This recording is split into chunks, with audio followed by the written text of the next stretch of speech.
The art of screen printing. And then we'll talk about the marbling texture and the concrete texture when we come back in our next video. You can see those kind of starting to happen there. All right, so again, here's our ring. We've since turned off our brush effects, but now we're talking about the marbling. And same thing like the brush technique or the brush metal. I found this marbling online. You can use whatever you want. And actually, I only needed portions of this. So let's just go back into levels again, like the brush metal. Let's move some of those lesser values out. So I only have the darker veins.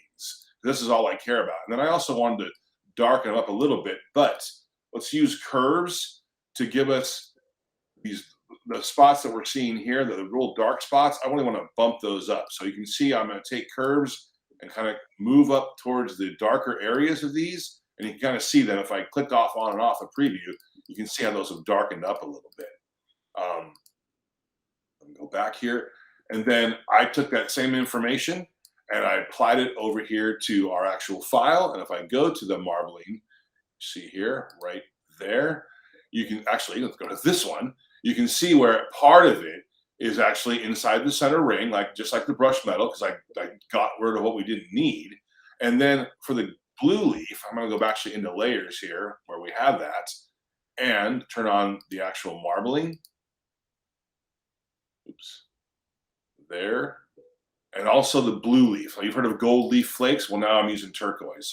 And how I did that was I just took the same information that was on our dark marbling and then just reduced the actual lighter parts out of it and then just made that a turquoise blue. So if I click on and off of this, you can kind of see, I'll zoom up a little bit here.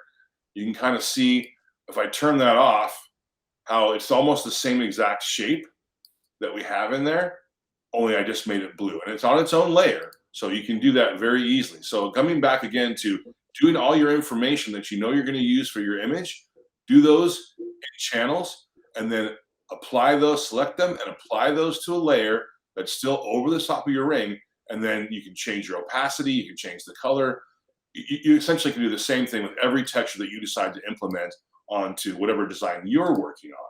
But this is how we did this. And also, for separation purposes, these are all separate. So we're going to be able to knock these out and make those changes per texture for our separation, because you don't want to try to do all those as a flattened layer. It's too difficult to extract all the information. So I always recommend doing these things on separate layers.